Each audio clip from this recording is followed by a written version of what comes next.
শিক্ষা সংক্রান্ত গুরুত্বপূর্ণ আপডেট পেতে অবশ্যই চ্যানেলটিকে সাবস্ক্রাইব করুন। পাশে থাকা বেল আইকনটিতে অবশ্যই ক্লিক করুন। নমস্কার, আমি শুভেন্দু। আমার ছোট্ট চ্যানেলে আপনাকে স্বাগত। পূর্ব Medinipur district primary school council থেকে অত্যন্ত গুরুত্বপূর্ণ একটা ছুটির অর্ডার জারি করা হয়েছে। স্পেশাল লিভ সংক্রান্ত গুরুত্বপূর্ণ অর্ডার জারি করা হয়েছে কিছুক্ষণ আগে। ডেটা দেখতে পাচ্ছেন 27/1/2025 মেমোনামা দেওয়া হয়েছে। এখানে সাবজেক্টে যে বিষয়টি বলা হয়েছে সেটাই আপনাদের সঙ্গে শেয়ার করতে চাই। এখানে বলা হয়েছে সার্কেল স্পোর্টসের পরের দিনই বিশেষ ছুটি। সার্কেল স্পোর্টস যে হবে তার পরের দিন বিশেষ ছুটি।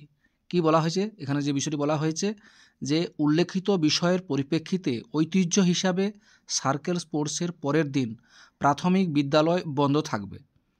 পূর্ব মেদিনীপুর জেলা প্রাথমিক বিদ্যালয় কাউন্সিলের বিবেচনার ভিত্তিতে ছুটির তালিকা থেকেই ছুটি কাটা হবে। কারণ ডিপিএসসি থেকে বা সংসদ থেকে দুটো ছুটি হাতে রাখা হয়েছে, তার 65 দিনের মধ্যে রাখা হয়েছে। সেই দুটো ছুটির মধ্যে একটি ছুটি এই সার্কেল স্পোর্টসের জন্যই পরের দিন ছুটি থাকবে বলে এখানে ঘোষণা করা হয়েছে। সংশ্লিষ্ট সকলকে সেই অনুযায়ী কাজ করার জন্য অনুরোধ করা যাচ্ছে। এই গুরুত্বপূর্ণ অর্ডারটি দিয়েছেন চেয়ারম্যান। পূর্ব মেদিনীপুর ডিস্ট্রিক্ট প্রাইমারি কাউন্সিল থেকে অত্যন্ত গুরুত্বপূর্ণ এই নির্দেশিকাটি জারি করা হয়েছে, সেটাই আপনাদের সঙ্গে শেয়ার করলাম। ভিডিওটি দেখার জন্য অসংখ্য ধন্যবাদ।